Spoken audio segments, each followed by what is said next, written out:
মুসলিম জাহানের দ্বিতীয় খলিফা হজরত ওমর রাদিয়াল্লাহু তাআলা আনহু হেঁটে চলেছেন লাঠিতে ভর করে, সাথে তার একমাত্র অনুচর আসলাম।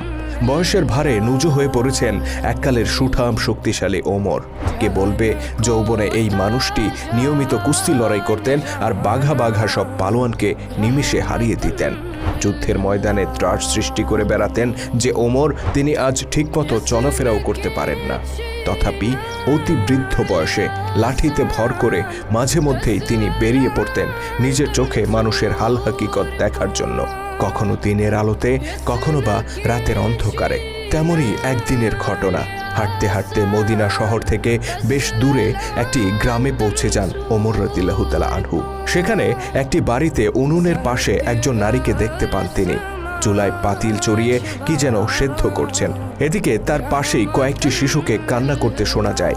মহিলাটি কান্নারত শিশুদেরকে বারবার সান্ত্বনা দিয়ে বলছেন, এই তো আর একটু সবুর করো, খাবার প্রায় হয়ে এসেছে। কৌতূহলী ওমর অনুমতি নিয়ে মহিলাটির কাছে যান আর জিজ্ঞেস করেন বাচ্চাগুলো কেন কান্না করছে। ওই নারী হযরত ওমর রাদিয়াল্লাহু তাআলা আনহুকে আগে কখনো দেখেননি, যে কারণে তিনি মুসলিম জাহানের খলিফাকে চিনতে পারেন না। আগন্তুকের কৌতূহল দেখে তিনি বেশ বিরক্ত হন এবং বলেন, শিশুগুলো ক্ষুধায় কান্না করছে। ওমর রাদিয়াল্লাহু তাআলা আনহু জানতে চান উনুনে তিনি কি চড়িয়েছেন, খাবার প্রস্তুত হতে আর কত দেরি। মহিলাটি আরো বেশি বিরক্ত হয়ে বলেন, পাতিলে কিছুই নেই, শুধু পানি চড়িয়ে রেখেছি। বাচ্চাগুলোকে সান্ত্বনা দেওয়ার জন্য খাবার তৈরির ভান করছি। কাঁদতে কাঁদতে তারা একটু পরে এমনিতেই ঘুমিয়ে পড়বে। অতঃপর অতি দুঃখের সাথে নারীটি জানান তার ঘরে কোনো খাবার নেই। তিনি নিজের এই দুরবস্থার কারণে খলিফা ওমরকে দায়ী করেন আর বলেন, নিশ্চয়ই এর জন্য আল্লাহর দরবারে ওমরকে জবাব দিতে হবে। তিনি জানতেন না তার সামনেই দাঁড়িয়ে আছেন খলিফা ওমর রাদিয়াল্লাহু তাআলা আনহু। ওমর রাদিয়াল্লাহু তাআলা আনহু বিস্মিত কণ্ঠে বলেন, খলিফাকে কেন এর জন্য দায়ী করছেন? তিনি হয়তো আপনার এই দুরবস্থার কথা জানেনই না। মহিলাটি পাল্টা প্রশ্ন করে বলেন, খলিফা হিসেবে প্রত্যেক নাগরিকের খোঁজখবর নেয়া কি তার দায়িত্ব নয়? তিনি কেন আমাদের ব্যাপারে গাফেল থাকবেন? এর জন্য অবশ্যই তাকে জবাব দিতে হবে। মহিলাটির এই অনুযোগ খলিফা ওমরের হৃদয়কে চূর্ণ করে দেয়। তিনি বলেন, আপনি অপেক্ষা করুন, আমি শীঘ্রই বাচ্চাগুলোর খাবারের ব্যবস্থা করছি। অতঃপর তিনি রাষ্ট্রীয় গুদামঘরের উদ্দেশ্যে রওনা হয়ে যান। আর মহিলাটি অবাক হয়ে ভাবতে থাকেন, কে এই আগন্তুক? ওমর রাদিয়াল্লাহু তাআলা আনহু দ্রুত ছুটে যান রাষ্ট্রীয় গুদাম ঘরে। সেখান থেকে একটি আটার বস্তা বেছে নেন আর অনুচরকে বলেন, এটা আমার পিঠে তুলে দাও।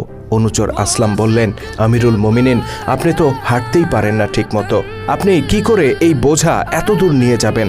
বরং আমি এটা সেখানে পৌঁছে দেই। খলিফার আগত কণ্ঠে বললেন, কিয়ামতের দিন কি আমার বোঝা তুমি বহন করবে?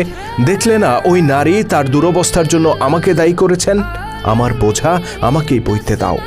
অতঃপর অর্ধজাহানের বাদশা হেঁটে চললেন লাঠিতে ভর করে, কাঁধে তার আটার বস্তা, পিছু পিছু হেঁটে চলল বিভ্রান্ত অনুচর।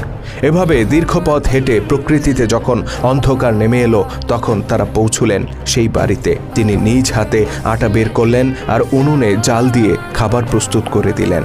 অভুক্ত শিশুগুলোর কান্না যখন থামল, তখন ওই মহিলা বললেন, কতই না ভালো হতো যদি ওমর না হয়ে আপনি হতেন আমাদের খলিফা।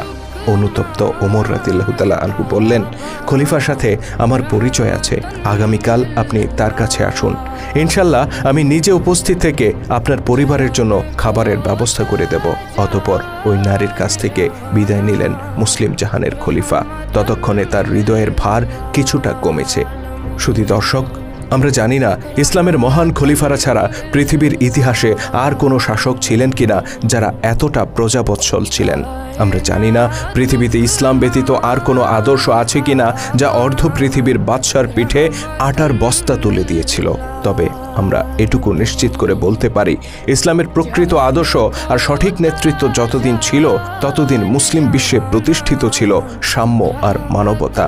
অথচ আজ 1400 বছর পর আমাদের সমাজে সেই মহান জীবন ব্যবস্থাকে দেখা হয় অবজ্ঞার দৃষ্টিতে। আমরা নামাজ পড়ি আল্লাহর আইনে আর রাষ্ট্র চালাই ব্রিটিশদের আইনে। আমাদের আলেমরা ব্যস্ত ব্যক্তিগত জীবনের মাসলা মাসাইল নিয়ে আর রাষ্ট্রের নেতারা ব্যস্ত পশ্চিমা জীবন দর্শনের গুণকীর্তন নিয়ে। অথচ আমরা কথায় কথায় বলি এই দেশ 90% মুসলিমের দেশ। আল্লাহ তাআলা আমাদের সবাইকে ইসলামের সঠিক আদর্শে উজ্জীবিত হয়ে ঐক্যবদ্ধ হওয়ার তৌফিক দান করুন। আমিন। वतन